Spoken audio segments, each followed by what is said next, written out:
some serious problems, and I'm trying to bring those out as a concerned citizen. I know the kind of work that's going on through the efforts of the Troy CPD. I see the festivals. I lived here for 25 years. I'm not saying they don't do anything good, right, or for the best interest of Troy and tourism. I'm not saying that. I think that we can do a better job, and I think a lack of oversight on our part as a city is part of the problem. And I think a lack of true commitment to the city of Troy is on the shoulders of the chamber, or not the chamber, but the Troy CDD. I would like to see them be more innovative. You said, you made a comment just now that we could just cut up our nose to spite ourselves but there's other options to run CDD other than through the Chamber of Commerce. There are other cities that do that. So don't say that that's the only way, because cities can run CDDs themselves. Well, as you know, there's currently one empty seat on the board, soon to be a second because of the person that is not working at the hotel anymore, and a third when Mr. Flynn goes off. So are you interested in serving? No, I'm not. I don't. Okay, well, see, that's what we're up against. Well, everybody has good ideas, but nobody wants to do anything about it. I'm not a businessman, and I'm not active in the tourism industry, so I can't. Well, we can figure out a way to make it possible for you to serve on the board under some heading. You know, if we have to rewrite the statute so that we can make it easier to put people on the board so we can fill all the seats, because according to you, we're in breach of contract because there aren't enough people on the board. You know, if you want to make suggestions on how things should be better on the CDB, I think you ought to step up and serve. Well, I can't, because I'm not qualified to. And it wasn't a matter of a contract, it's state statute that determines the makeup of the board. And my only point was that was thrown into something minor. My only point in mentioning that was that's just another factor of this overall problem. That's just another aspect, and the most minor of it all, that the makeup of the board is not according to state statute, not city code, not the contract. But you can go a long way toward making sure the money's spent the way it's supposed to be spent, or not spent the way this is supposed to be spent, if you're voting on how the money gets spent. Well, you know, I think the best way for me to be a productive member of this city is to continue doing what I'm doing. And that's like we discussed the day you were in my office, where I said it's a lot easier to throw rocks than it is to catch rocks. Is that what you think that I'm doing, is throwing rocks? No, I think it's easier to sit back and hone in on one issue than to deal with all the issues that we have to concentrate on every day. You chose to run, not me. Yeah, okay, I know. That's a personal choice. I'm here as a concerned citizen and as a taxpayer and a long-time resident of the city. And I've seen a lot of things in this town in 25 years.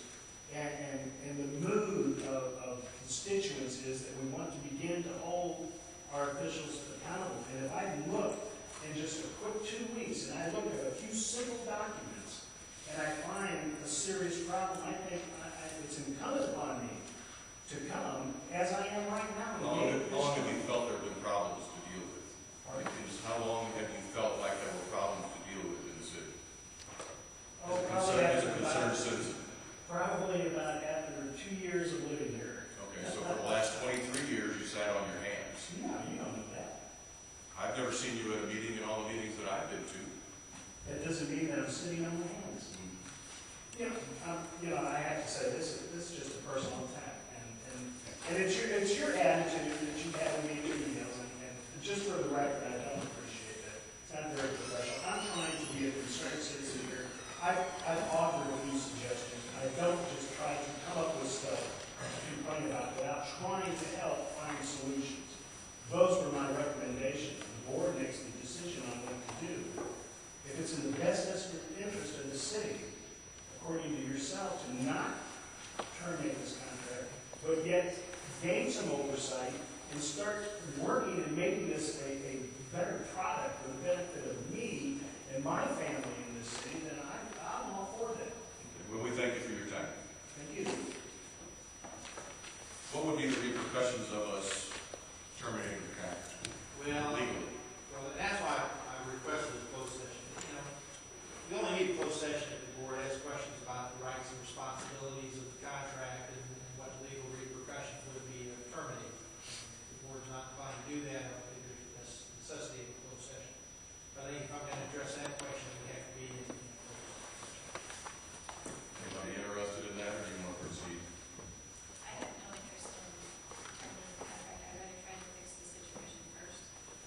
I think maybe we should do the audit since it's never been audited, so if you just have a state audit it, then you really know where you're coming from. Other, you know, if it comes back, everything's, can be workable, then we can just keep working the contract. So you don't feel any need to terminate the contract, do you? Well, I think at this point, I think you first need to have the audit. I'd like to see the state do the audit. I'm not sure the state will. I think we have to You'd get, have to hire someone. or we have, just like we have our auditors and all our, it'd be an You outside. have to hire someone. And we do that. Right. And then every year, I guess, like Mr. Flynn was saying, we would put that in when the city gets audited. Certainly could, like I said, we do an audit, that, Mr. Fergus will do. Every 6 months. That's our audit.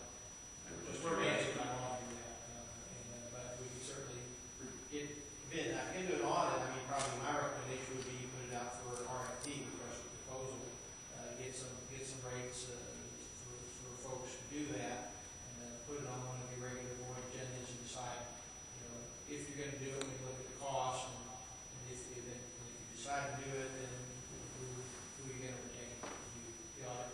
Because also you have to talk about the scope of the audit. What exactly are you gonna audit, what are you gonna look at? Do they comply with the budget? What issues do you want the auditor to review, when they look at that? Audit. So, but certainly that's, something if the board would vote tonight to go forward with, and we could try to put together an RFP and put it on. I don't think we probably have enough time for the December meeting, but time for, at least by the January meeting, have the proposals back from auditors to conduct it, so then you know exactly what's the cost and scope is. And as chairman of the board, I think I can speak for everyone. If you throw us in the audit that you normally do, it seems to be, I mean, honestly, we don't have any opposition to doing that.